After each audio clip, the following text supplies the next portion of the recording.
SG Consultancy Services. Study MBBS in Russia, Philippines, Uzbekistan.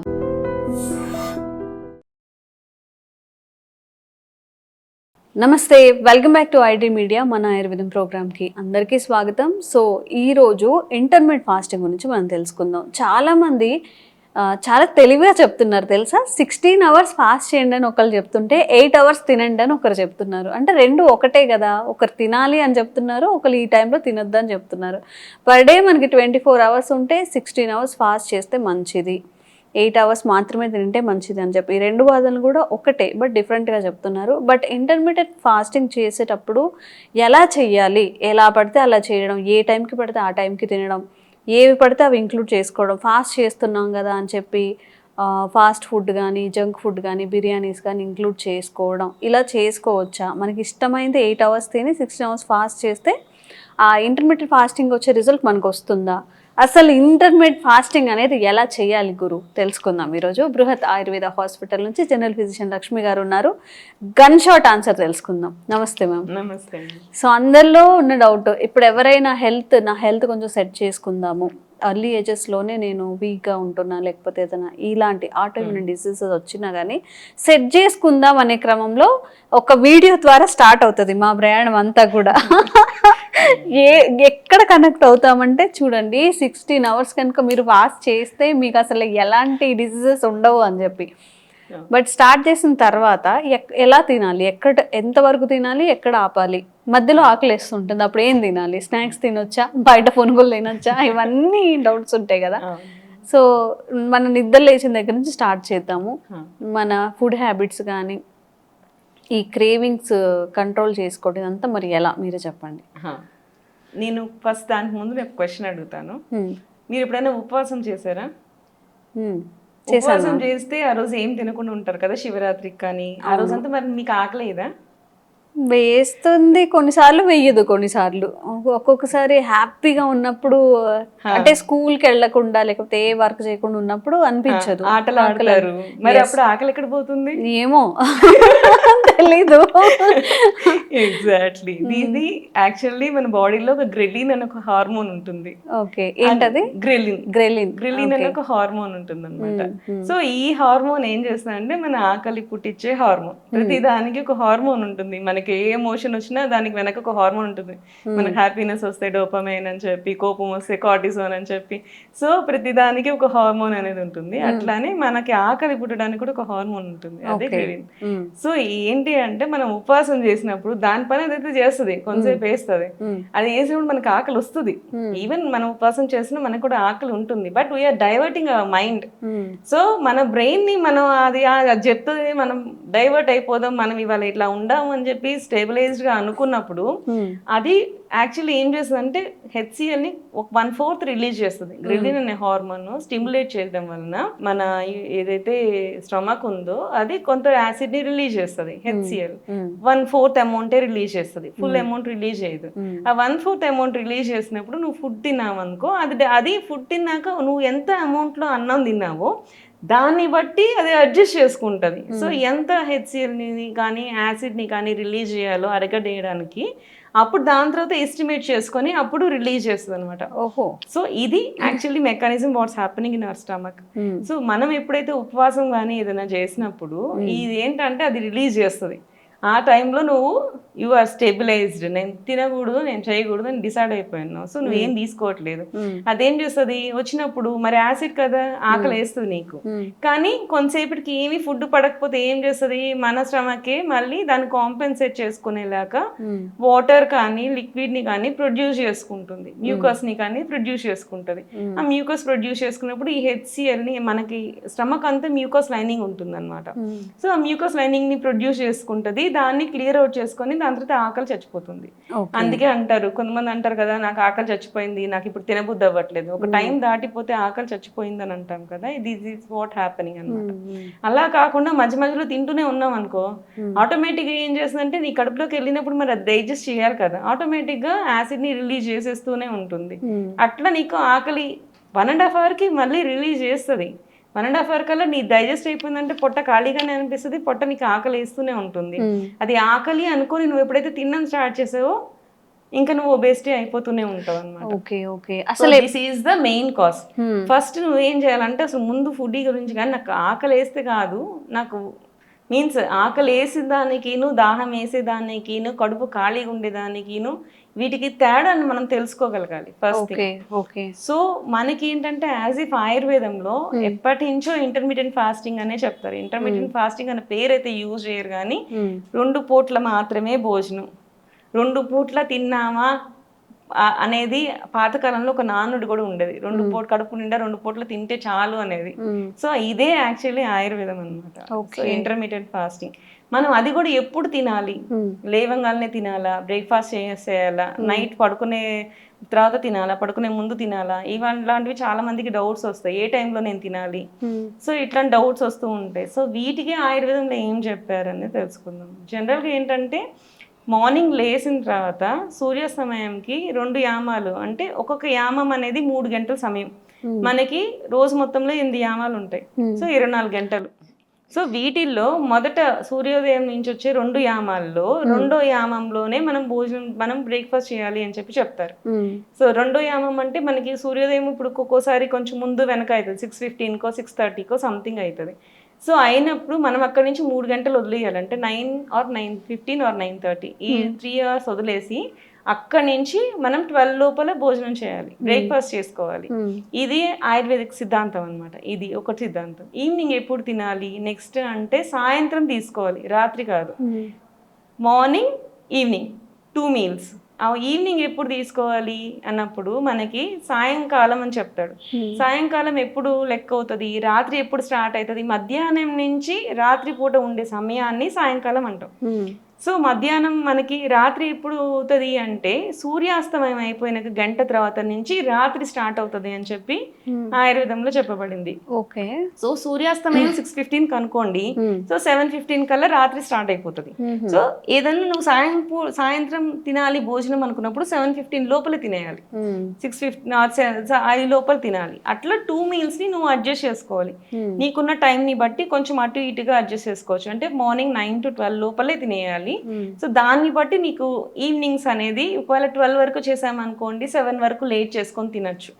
అలా కాకుండా 11 అనుకోండి, 11 అంటే 6 అట్లా కొంచెం ఈ అవర్స్ ని మనం 8 hours అనేది ఖచ్చితంగా వచ్చేస్తుంది. యాజ్ పర్ ఆయుర్వేద చూసుకున్నప్పుడు ఈ 8 మనకి 16:8 రేషియో అనేది ఆయుర్వేదం ప్రకారం పర్ఫెక్ట్ అన్నమాట. సో మార్నింగ్ 2 meals ఈ కంటిన్యూషన్ 16 hours అనేది కంటిన్యూషన్ ఉండాలి. జనరల్గా వేరే కొన్ని intermediate fasting as per modern అయితే 14:10 కూడా చెప్పున్నారు అనమాట. బట్ యాజ్ పర్ ఆయుర్వేదం అయితే 16:8. ఇదే ఇంటర్మీడియట్ ఫాస్టింగ్. నైట్ అనేది నైట్ ఏదైతే ఉందో ఆఫ్టర్ సూర్యాస్తమయం గంట లోపల తినేయాలి. దాని నుంచి మార్నింగ్ వరకు మనం 9 వరకు ఏం తీసుకోకూడదు. అట్లా. సో ఇవి 2 అగ్ని యొక్క తత్వాలు అనమాట. అప్పుడే మీకు కంప్లీట్ డైజెస్టివ్ ఫైర్ వస్తుంది. ఆ టైంలో మీరు ఏదైనా తింటే అప్పుడు పర్ఫెక్ట్ గా అరుగుతుంది. ఓకే సరే, 8 hours తినాలి. ఓకే, ఈ 8 hours కొంతమంది చెప్తూ ఉంటారు 8 hours లో ఏవైనా తినచ్చు. 8 hours లో ఏమైనా తినచ్చు కాదు, 2 meal a day. అంటే మీల్ నువ్వు స్టార్ట్ అయితే అప్పటికి నువ్వు కంప్లీట్ చేసేయాలి, అయిపోయింది. ఇక మధ్యలో ఏమనకూడదు. 8 hours మధ్యలో ఏమన్నా తినచ్చు కాదు. అవునా? అంతే. 8 hours ఫాస్టింగ్ అనేది 2 meal a day అన్నప్పుడు 2 meals మాత్రమే తీసుకోవాలి. 8 hours మధ్యలో ఏమీ తినకూడదు. అంతే. ఆ ఫస్ట్ నువ్వు స్టార్ట్ చేసావా అప్పుడు ఒక మీల్, దాని తర్వాత ఒక స్టార్ట్ చేసావా అది మీల్, అంతే. ఈ మధ్యలో కూడా ఏం తినద్దు. ఈ మధ్యలో డైట్ అనేది కరెక్ట్ కాదు యాజ్ పర్ ఆయుర్వేద. 2 meal తీసుకున్నప్పుడు మనం అక్కడ కూర్చొని అక్కడ తినేయాలి, అక్కడితో ఎండ్ చేయాలి. తర్వాత ఆకలిస్తే ఆకలి వేసినప్పుడు వాటర్ తాగు, మజ్జిగ తాగు. సో ఇట్లాంటివే. ఆకలి ఎందుకు వేస్తుంది అంటే యువర్ డీవియేటింగ్ నీ వర్క్ నుంచి నువ్వు బయటకు వచ్చేసావని. నేను ఎందుకు ఫస్ట్ ఉపవాసం గురించి మాట్లాడానంటే if you have a will there is a way. So నీకు ఎందుకు ఆకలి వేయట్లేదు ఆ రోజు, నేను తినకూడదు అని నువ్వు ఖచ్చితంగా అనుకున్నావు కాబట్టి. సో అదే నువ్వు అనుకున్నప్పుడు ఈ మధ్యలో కూడా ఖచ్చితంగా నీకు కొంచెం కొంచెం యాసిడ్ రిలీజ్ అవుతుంది. బట్ నువ్వు తినకూడదని దృఢంగా అనుకుంటే నీకు ఆటోమేటిక్ గా తినవు నువ్వు. అంటే 2 సార్లే తినాలి రోజుకి. జనరల్ గా మన ఇండియన్ కల్చర్ అదే ట్రెడిషన్ అనుకోండి, కల్చర్ మన బాడీ డిజైన్ అయిన విధానం బట్టి ప్రకారం 2 సార్లు తినాలి. తినేది కూడా 2 సార్లలో కూడా ఒకసారి ఒక మీల్ తిన్నామంటే నీకు ఏం కావాలి, పప్పు కూర అన్ని ఒక్కసారి తినాలి, either veg or non veg. ఆ సెకండ్ మీల్ కూడా అంతా ఒక్కసారే తినాలి. సో ఇప్పుడు మనం 2 సార్లు అన్నం తిన్నాం అనుకోండి, మళ్ళీ దానివల్ల ఏమైనా ఇష్యూస్ ఉంటాయా? యాక్చువల్లీ ఆయుర్వేదం ఇప్పుడు షడ్రసోపేత అనే వర్డ్ మీరు ఉంటారా? షడ్రసోపేత భోజనం అన్నీ ఉండాలి. ఒక మీల్లో కూడా అన్ని ఇంక్లూడ్ చేసుకోండి, అక్కడితో ఎండ్ చేయండి.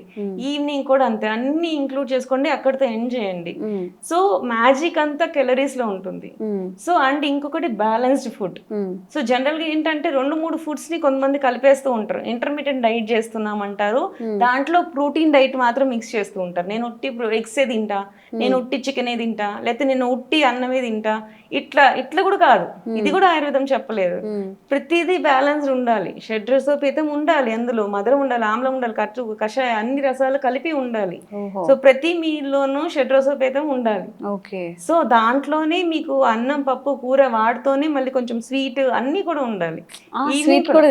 తినచ్చు, బట్ క్వాంటిటీ చెప్తున్నాను కదా, బ్యాలెన్స్ డైట్. నీకు అందులో కూడా మళ్ళీ చెప్తారు ఆయుర్వేదంలో కాదు, పొట్ట ఎంత సైజ్ ఉంటుందో దాంట్లో సగం ఫుడ్, పావు వాటర్, పావు ఎయిర్ వదిలేయాలి దానికి. సో అప్పుడే నీకు డైజెస్ట్ అవుతుంది. ఎయిర్ లేకుండా నువ్వు ఒక కవర్ ఉంది మొత్తం నింపేసావు, కదిపిస్తే ఏమైతుంది, బర్స్ట్ అవుతుంది. ఒక వాటర్ బెలూన్ ఉంది, బెలూన్ లో మొత్తం వేసేసావు, మొత్తం రబ్బర్ బ్యాండ్ వేసావు, కొంచెం ప్రెషర్ వచ్చినా ఏమైతుంది, బర్స్ట్ అవుతుంది. దానికంటూ కొంచెం స్పేస్ ఇవ్వాలి కదా. అండ్ ఇంకొకటి ఏంటి అంటే, మనం చిన్నప్పటి నుంచి పిల్లలకి అలాగే ఇండ్యూస్ చేస్తా పెడతా ఉన్నప్పుడు మన స్టమక్ ఏంటి అంటే rubber band type. Rubber band లో ఇట్లా లోపల మనకు కనపడకుండానే చిన్నవి ఇట్లా మూమెంట్స్ ఉంటాయి. నువ్వు కొన్ని రోజులు వాడుతూ ఉండు, రబ్బర్ బ్యాండ్ ఏమైతుంది, సాగిపోతుంది. సాగిపోయినప్పుడు పెద్దగా అయిపోతుంది, లూజ్ అయిపోతుంది. సేమ్ అట్లానే స్టమక్ కూడా చిన్నప్పటి నుంచి రెగ్యులర్ గా ఎక్కువ ఫుడ్ నువ్వు తీసుకుంటున్నావు అనుకో, స్టమక్ కూడా సాగిపోతుంది. సో మీన్స్ అది నువ్వు ఫుడ్ కొంచెం తిన్నావు అనుకో మళ్ళీ సెట్ అవ్వదు. దాని ఎలాసిటీ మళ్ళీ మనకి రావాలి అంటే నువ్వు తగ్గించి తింటూ ఉంటే ఆటోమేటిక్ అది ష్రింక్ అయితే వస్తుంది. రబ్బర్ బ్యాండ్ నువ్వు లాగి రబ్బర్ బ్యాండ్ వేసుకున్నప్పుడు పెద్దగానే అనిపిస్తుంది, మరి నువ్వు వదిలేస్తే ఆటోమేటిక్ అది ష్రింక్ అవుతుంది కదా. సో మనకి ఏంటంటే ఆటోమేటిక్ ష్రింక్ అయ్యే కెపాసిటీ కూడా మన స్టమక్ కి ఉంటుంది. నీకు ఇనీషియల్ గా నీకు అనిపించచ్చు, ఆకలి వేస్తుంది ఇనీషియల్ గా, ఎందుకంటే ఇట్ ఆల్రెడీ ఎక్స్పాండెడ్. ఇన్ని రోజుల నుంచి నువ్వు డైట్ చేస్తున్నావు కదా, తినున్నావు కదా, సో ఇట్ ఆల్రెడీ ఎక్స్పాండెడ్ కాబట్టి కొంచెం అలానే అనిపిస్తుంది. బట్ నువ్వు దృఢంగా అనుకుంటే నెమ్మదిగా ష్రింక్ అవుతుంది. మళ్ళీ దాని తర్వాత కొన్ని రోజులు నీకు అది అలవాటు అయిపోయింది అనుకో, అంతకు మించి నువ్వు తింటే నీకు ఇంకా కడుపులో నొప్పి వచ్చేస్తుంది. అందుకే కొన్ని రోజులు ఇంటర్మీడియట్ డైట్ ఫాస్ట్ చేసినాక వాళ్ళని అడగండి, మళ్ళీ మీరు తింటుంటే మంచిగా ఉందా అని. లేదు ఇంకా అంతకు మించి నాకు పట్టదు, అందుకు అది తింటే నాకు ఎక్కువ అయిపోతుంది అని కూడా చెప్తూ ఉంటారు. So this is the thing అన్నమాట. ఓకే మ్యామ్, ఇంటర్మీడియట్ ఫాస్టింగ్ చేయొచ్చు, 2 times తినచ్చు, మధ్యలో మజ్జిగ కానీ వాటర్ కానీ తీసుకోవాలి. ఇవి లెమన్ వాటర్ కానీ అలా కూడా తీసుకోవచ్చా? లిక్విడ్ ఫార్మాట్ లో. There is no universal law. ఇది నేను ప్రతి ఇంటర్వ్యూలో చెప్తూ ఉంటాను, ప్రతి పర్సన్ కి there is no universal law అనేది. ఏంటి అంటే జనరల్ గా నీకు బీపీ కండిషన్, నువ్వు అప్పటికే డిసీజ్డ్, నీకు బీపీ తక్కువ ఉంది, నువ్వు అలాంటప్పుడు నాకు మధ్యలో కళ్ళు తిరుగుతున్నాయంటే, నేనేం తినకుండా ఉండడానికి కళ్ళు తిరుగుతున్నాయంటే, అలాంటి వాళ్ళకి నేను ఇవే చెప్తాను, తీసుకోండి అనే చెప్తాను. ఎలా తీసుకోవాలి, మజ్జిగ తీసుకో, లెమన్ వాటర్ తీసుకో. బీపీ ఎక్కువ ఉంది అనుకో కొబ్బరి నీళ్ళకి వెళ్ళిపో. అట్లా ఇప్పుడు టీ కాఫీలు అలవాటు ఉంటాయి, వాళ్ళు తీసుకోవచ్చా మధ్యలో ఒక్కసారి? జనరల్ గా అసలు మన కాన్సెప్ట్ లో టీ కాఫీస్ ఎక్కువ లేవు, స్టిమ్యులెంట్ గానే ఉంటుంది. మనకి యాజ్ పర్ ఆయుర్వేదం చెప్తే దాంట్లోనే కంటిన్యూషన్ అయిపోతుంది. 2 డైట్స్ లోనే చేసేసి ఏ చేసినా సరే అది కూడా విత్ ఇన్ క్యాలరీస్ లో అయిపోవాలి. ఇప్పుడు 2000 calories అనుకున్నప్పుడు అక్కడ 1000 calories అయిపోవాలి, ఇక్కడ 1000 calories అయిపోవాలి, ఎండ్ చేసేయాలి అంతే. నువ్వు ఒబేసిటీ తగ్గించుకోవాలి అనుకున్నప్పుడు అక్కడ నువ్వు తగ్గించేసుకో, అక్కడ 1000 calories నువ్వు 750 calories తీసుకో, ఇక్కడ 750 calories తీసుకో. 500 calories నువ్వు వర్కౌట్ చేస్తావు కాబట్టి నీ బాడీ తగ్గించుకుంటుంది. సో అట్లాగా. ఇంకొక డౌట్ ఏంటంటే, ఇప్పుడు మనం ఇంటర్మీడియట్ ఫాస్టింగ్ చేయడం వల్ల మన శరీరానికి ఎలాంటి ఉపయోగాలు ఉంటాయి? షుగర్ ఉన్న వాళ్ళకి ఒక్కొక్కటి ఒక 1 minute అయినా కానీ, షుగర్ ఉన్న వాళ్ళకి ఎలా ఇంటర్మీడియట్ ఫాస్టింగ్ ఎలా పనిచేస్తుంది? జనరల్ గా షుగర్ స్పైక్స్ అనేది మనం చూస్తూ ఉంటాం, తిన్న ముందు తిన్న తర్వాత అనేది మనం స్పైక్స్ చూస్తూ ఉంటాము. వీళ్ళకి కూడా నేను చెప్పా కదా యూనివర్సల్ లా లేదని చెప్పి, జనరల్ గా షుగర్స్ ఉన్న వాళ్ళు ఏం చేయాలి అంటే డైజెషన్ లేట్ అయ్యేలాగా ఉండే పదార్థాలలాగా చూసుకోవాలి. అంటే ఎక్కువ ఫ్యాట్ డైట్, ప్రోటీన్ డైట్ ఎక్కువ పెట్టుకోవాల్సి ఉంటుంది. లైక్ సన్నగలు కానీ, నెయ్యి కానీ అట్లా. సో అదేం చేస్తుంది, ఫుడ్ ని స్లోగా రిలీజ్ చేస్తుంది, షుగర్ లెవెల్స్ ని. సో అట్లాంటి వాళ్ళు అలాగా. సో షుగర్ తక్కువ అవుతుంది కొంతమందికి, లో షుగర్ కూడా ఉంటుంది, లో షుగర్ లెవెల్స్ కూడా ఉంటుంది అనమాట. అట్లాంటి వాళ్ళకి ఏం చేయాలి, ఈజీ డైజెస్టెడ్ ఫుడ్ తీసుకోవాలి.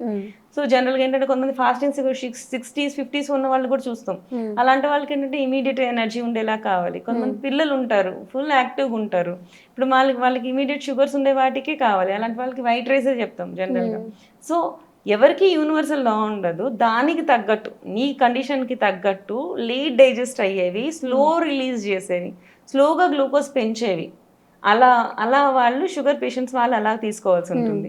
ఈ బీపీ పేషెంట్స్ కి జనరల్ గా చెప్పేది మనం ఉప్పు కారం తగ్గించుకొని తినాలి. నువ్వు షడ్రోసపేతం తీసుకో, బట్ తక్కువ తీసుకో.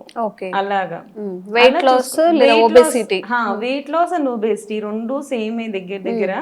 సో వెయిట్ లాస్ వచ్చినప్పటికి మనం దీంట్లో కూడా సేమ్ షుగర్ డైట్స్ మనం కంట్రోల్ చేసుకోవాల్సింది. Calorie based main, calories conscious చూసుకొని ఫిల్ అవ్వాలి, లెస్ క్యాలరీస్ ఉండాలి. అంటే కడుపు నిండిపోవాలి, కొంచెం తిన్నా కడుపు నిండేలాగా ఉండాలి. బట్ యాక్చువల్లీ నీకు షుగర్స్ని అంటే మీన్స్ వెయిట్ని తగ్గించేలాగా ఉండాలి.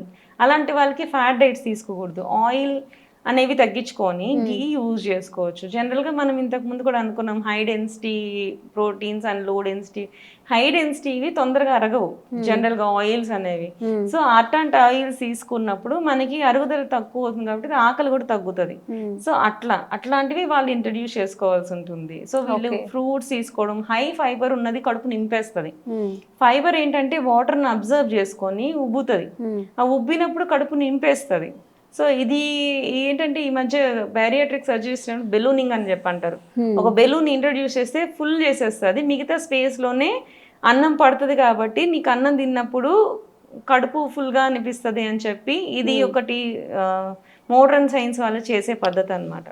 మనకి ఏంటంటే ఆ ఫీలింగ్ అనేది మనం న్యాచురల్గా ఎలా చేసుకోవచ్చు అన్నప్పుడు high fibre food, like husk type అనమాట. మనం అందుకే పొట్టుతో ఉన్న పదార్థాలు ఎక్కువ తీసుకోమని చెప్పి అంటుంటాం కదా. పొట్టు ఉన్నవి లేకపోతే మిల్లెట్స్ కానీ ఇవంతా హై ఫైబర్ ఉంటుంది. సో అవి ఏం చేస్తాయంటే వాటర్ని అబ్జర్వ్ చేసుకొని ఒక బోలస్ లాగా ఫామ్ అయిపోతుంది అనమాట. అప్పుడు ఏంటంటే పొట్ట ఫిల్ అయిపోతుంది. ఇది డైజెస్ట్ అవ్వడానికి కూడా చాలా టైం పడుతుంది మనకి. అందుకే ఈ డయాబెటీస్ వాళ్ళకి ఎందుకు చెప్తారంటే low calorie high digest time తీసుకుంటాయి కాబట్టి షుగర్ స్పైక్స్ ఉండవు అనమాట. ఇట్లా ఇవన్నీ సింపుల్ ట్రిక్స్ మనకి అర్థమైపోతుంది, దాని ప్రకారం మనం తీసుకుంటూ ఉండాలి. ఇంకా కూడా ఇంటర్మీడియట్ ఫాస్టింగ్ గురించి ఏమైనా డౌట్స్ ఉంటే కామెంట్ చేయండి. ఇంకేదైనా విన్నా నాకు ఇలా అనిపిస్తుంది, డైట్ చేసినప్పుడు ఎక్కువ తినాలనిపిస్తుందో తక్కువ తినాలనిపిస్తుంది, మనం స్టార్ట్ చేసినప్పుడు చాలా డౌట్స్ వస్తూ ఉంటాయి, ఉండలేకపోతూ కూడా ఉంటాము. పాయింట్ చెప్తాను, మనకి ఏదైనా సరే స్టార్ట్ చేసినప్పుడు ఖచ్చితంగా ప్రాబ్లమ్స్ వస్తాయండి. ఎప్పుడైనా సరే నేను ఇంతకు ముందు కూడా ఇది వీడియో చెప్పున్నాను, 16th పార్ట్ ని తగ్గించుకుంటూ రండి. This is what Ayurveda says. ఏం చేస్తా అంటే నువ్వు ఒకసారి ఒక దానికి మారుతున్నావు, ఇవాళ నువ్వు 3 meals తీసుకుంటున్నావు, నువ్వు 2 meals రావాలంటే ఈ రోజు అనుకున్నా నెక్స్ట్ రోజు చేసేస్తా, this is not the thing. నువ్వు ఎలా స్టార్ట్ చేయాలి, నువ్వు 3 meals లో తగ్గించుకుంటూరా. నీకు 2 meals ఇంటర్మీడియట్ రావడానికి 1 month టైం తీసుకో, లేకపోతే నీకు అవ్వట్లేదు 2 months అన్న టైం తీసుకో, but you should be consistent గా ఉన్నప్పుడు ఖచ్చితంగా నువ్వు దాన్ని సాధిస్తావు. అట్లా ఏదన్నా సరే వెంటనే మారిపోతే దాన్ని కూడా పిచ్చెక్కుతుంది. సో మనకి ఏంటి అంటే అలా చేయకూడదు. సో మన బాడీ ఒక టైంకి అకన్స్టెడ్ అయినప్పుడు వెంటనే డిసిషన్స్ కాకుండా స్లోగా చేంజెస్ చేసుకుంటూరా, ఖచ్చితంగా నువ్వు దాని తర్వాత నువ్వు అది స్టెబిలైజ్ అయిపోతుంది. ఏదైనా సరే కొంతమంది వన్ డైట్ కూడా వచ్చేస్తున్నారు ఈ మధ్య, నేను చాలా మందిని అబ్జర్వ్ చేస్తాను, ఓన్లీ 1 diet కూడా వస్తున్నారు. వీళ్ళు కూడా అంతే, నెమ్మదిగా చేంజెస్ చేసుకుంటూ వస్తారు. నెమ్మదిగా ఫస్ట్ క్వాంటిటీ తగ్గించుకో, 3 meals తీసుకో, క్వాంటిటీ తగ్గించుకో. నెమ్మదిగా నెక్స్ట్ వచ్చినప్పుడు 2 mealకి రా, క్వాంటిటీ పెంచుకో, 2 mealకి రా. అప్పుడు ఆకలి కొంచెం లేట్ అవుతుంది కదా, క్వాంటిటీ పెంచేసామనుకో, దాని తర్వాత 2 meal లోనే క్వాంటిటీ తగ్గించు. So this is the way you should follow. కొంతమంది నేను చాలా మందిని అబ్జర్వ్ చేసే ఈ మధ్య ఇంటర్వ్యూస్ లో కూడా చూసాను అనమాట. నేను ఇంటర్మీడియట్ డైట్ తీసుకున్నాను, నాకు జుట్టు రాలిపోయింది, నాకు నడుము నొప్పి వచ్చేసింది, నాకు పీరియడ్స్ రావట్లేదు, ఇట్లాంటివి కూడా చెప్తూ ఉంటారు. ఏదైనా అదే యాజ్ ఇఫ్ యూ సడన్ గా చేసినప్పుడు నీ body it reacts different thing. నీకు ఇన్ని రోజులు నువ్వు ఫ్రీగా ఆడుకోమన్న పిల్లోని తీసుకొచ్చి తలుపేసేసి ఇంట్లో కూర్చోబెడితే వాడు నెగిటివ్ గానే రియాక్ట్ చేస్తాడు. అండ్ దీంట్లో కూడా చెప్పే కదా, balance diet is very important. సగం మంది ఇంటర్మీడియట్ డైట్ చేసిన వాళ్ళు వేరే డైట్లు కూడా మిక్స్ చేసేస్తారు, లైక్ ప్రోటీన్ డైట్ తీసేసుకుంటారు, ఉట్టి ప్రోటీన్ డైట్. ఇట్లా కూడా కాదు, బ్యాలెన్స్ డైట్ ఉండాలి, పర్ఫెక్ట్ గా చేయాలి. సగం మంది ఇంటర్మీడియట్ డైట్ ఎలా చేయాలో తెలియక ప్రాబ్లమ్స్ కూడా ఫేస్ చేస్తున్నారు. వాళ్ళ కోసం ఈ వీడియో మంచిగా వర్క్ చేస్తుంది. ఓకే, షడ్రుచోపేతమైన వంట తినడానికి ట్రై చేయండి. అంటే మనం పప్పన్నాలకి వెళ్ళినప్పుడు అన్ని పెడుతూ ఉంటారు కదా, కొంచెం పచ్చడి, 2 రకాల కూరలు. మేము ఆఫీస్కి వెళ్తే ఇవన్నీ ఎక్కడ చేసుకోవాలంటే మరి అవ్వ కావాలి బువ్వ కావాలంటే కుదరదు, మనం తగ్గాలి. యాక్చువల్లీ అందులో షడ్రసులు అంటే ఏంటి, మధుర ఆమ్ల లవణ కట్టు తిక్త కషాయం. అది అంటే మధురం అంటే కొంచెం స్వీట్, ఉప్పు కారం మనం వద్దన్నా కానీ కూరలో వేసుకుంటాం. సో దాంట్లో మనం కొంచెం ఆయిల్ వేసుకుంటాం, అన్నం వేసుకుంటాం, అక్కడ అన్ని వచ్చేస్తాయి. దాంతో పాటు కొంచెం తిక్తరసం కూడా యాడ్ చేసుకుంటాం. అప్పుడప్పుడు కాకరకాయ కూరలు అవి కూడా తింటూ ఉండండి. అలాగా తిక్తరసం, కషాయ రసము అనుకుంటే మనం మామిడికాయ పచ్చడి చేసినప్పుడు వగరు కూడా కొంచెం అటాచ్ అవుతుంది కదా. మనం వద్దన్నా మనం తీసుకున్న ఒక కూరలో కూడా షడ్రసాలు ఉంటాయి. అది పెళ్లి భోజనం లాగా ఇంత పెట్టుకొని తినమని కాదు, అది కూడా చెప్పాను. బ్యాలెన్స్డ్ ఉండాలి, డైట్ కెలరీ కాన్షియస్ గా ఉండాలి, పొట్టకి హాఫ్ మాత్రమే ఫిల్ చేసేలాగా ఉండాలి. మరి అన్నవి తిను, ఒక 2 కూరలు వేసుకుని తిను. బట్ ఎండింగ్ చేసినప్పుడు ఒక కొంచెం అంటే అప్పుడు నీకు తినాలి అనిపించింది అంటే అప్పుడే తినే స్వీట్. అందుకే పెళ్లిలో వెంటనే స్వీట్ పెట్టేస్తూ ఉంటారు. అన్నం తినేటప్పుడు అప్పుడు స్వీట్ తిను, నీకు ఖచ్చితంగా అది షుగర్ స్పైక్స్ ని పెంచదు. దాని తర్వాత కాకుండా మధ్యలో కొన్ని రోజులు అయిపోయి ఈవినింగ్ మళ్ళీ నువ్వు తిన్నావు అనుకో, ఖచ్చితంగా షుగర్ స్పైక్స్ పెంచుతుంది. సో అట్లా అన్నంతో కలిపి తినేస్తే అది కూడా అందులో కలిసిపోతుంది కెలరీస్ లో. సో అది నువ్వు అలాంటి టైంలో తింటే నీకు షుగర్ స్పైక్స్ ఉండవు అనమాట. Okay, no conclusions. మేడం ఏం చెప్పారో చేసేయండి అంతే, నేనేం చెప్పదలుచుకోలేదు కూడా. సో నిజంగా అండి, మనం తగ్గాలి అనుకున్నప్పుడు ఏదైనా తక్కువ ఏజ్లో షుగర్ వచ్చింది, లేదా BP related issues, PCOD, overweight, hair loss, ఇవన్నీ కూడా కొంచెం మనం కంట్రోల్ చేసుకోవాలి అన్నప్పుడు కొంచెం ఫుడ్ని కంట్రోల్ చేసుకోవాలి, నాలుకని కంట్రోల్ చేసుకోవాలి. మనకి కొంతమందికి లక్ష్యం ఉంటుంది, వెయిట్ లాస్ అవ్వాలి, ఏదో సాధించాలి అని చెప్పినప్పుడు ఓన్లీ కొంచెం ఇక్కడ పొట్ట కానీ లేకపోతే మన ఆహారం చాలా ఆడ్గా అనిపించినప్పుడు సగం కాన్ఫిడెన్స్ అక్కడే పోతుంది. కాబట్టి కొంత త్యాగం చేయాల్సి ఉంటుంది. మనం కూడా ఆరోగ్యం కోసం దృఢ సంకల్పం, నిజంగా కొన్ని రోజులు ఓర్చుకొని మనం ఏదైతే లక్ష్యం పెట్టుకున్నామో అది సాధించినప్పుడు అబ్బా ఇది కదా కావాలి లైఫ్లో అనిపిస్తుంది. ఆరోగ్యం అవనివ్వండి, మన గోల్స్ అవనివ్వండి, ఏవైనా కూడా. సో ఇంట్లో పేరెంట్స్కి కూడా గైడ్ చేస్తూ ఉండండి, ఇలా తినాలి ఇలా తినాలి అని చెప్పి. మీరు చెయ్యండి, మీ ఫ్రెండ్స్ని, రిలేటివ్స్ని అందరికీ కూడా ఈ హెల్దీ డైట్ని ఇలా తినాలి అని చెప్పి చెప్తూ ఉండండి. అండ్ మీకు ఇంకా అవేర్నెస్ కల్పించే వీడియోస్ కూడా మేము చేస్తూనే ఉంటాము. Thank you so much. Sir, one life lesson what medicine has taught you. Whatever you can do without expecting. But I really believe మన పాజిటివ్ యాటిట్యూడ్ ఉంటేనే మనం ఏదైనా సాధించగలం. గట్ని మనం కరెక్ట్గా డీల్ చేసినట్లయితే అది మనకి పాజిటివ్ హార్మోన్స్ని రిలీజ్ చేస్తుంది. షుగర్ వచ్చిన వాళ్ళ పరిస్థితి ఏంటి? పొట్ట దగ్గర పెరిగితే దాన్ని ఆండ్రాయిడ్ అంటారు, ఆండ్రాయిడ్ ఫోన్ కదా. అసలు థాట్స్ ఎందుకు వస్తాయి? బ్రెయిన్ డెడ్ అంటే దానికి ప్రపంచం అంతా కూడా కొన్ని నిర్దిష్టమైనటువంటి లక్షణాలు. మానసికంగా ధైర్యంగా ఉంటే క్యాన్సర్ జయించవచ్చు. You are a doctor for a cause, sir. అంతే. వాళ్ళకి వచ్చిన ఆదాయం కాకుండా ఫ్రీ సర్వీస్ ఎంతమందికో చేస్తారు.